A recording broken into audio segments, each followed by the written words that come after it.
Magandang hapon sa inyo mga kapatid. Ito ako ngayon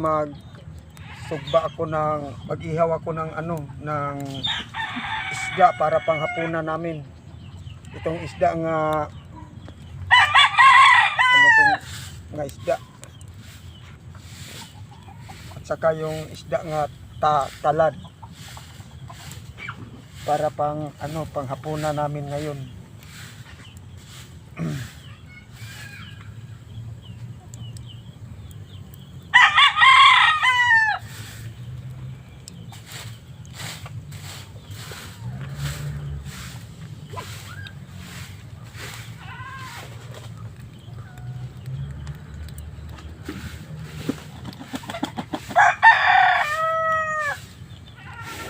Ito ang nabili ko sa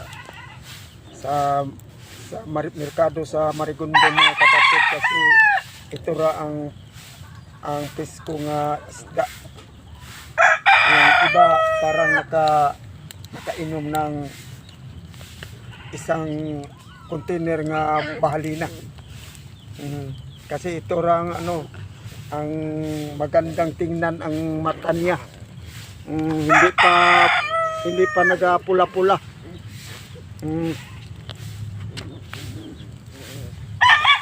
pa parang mata sa Dracula.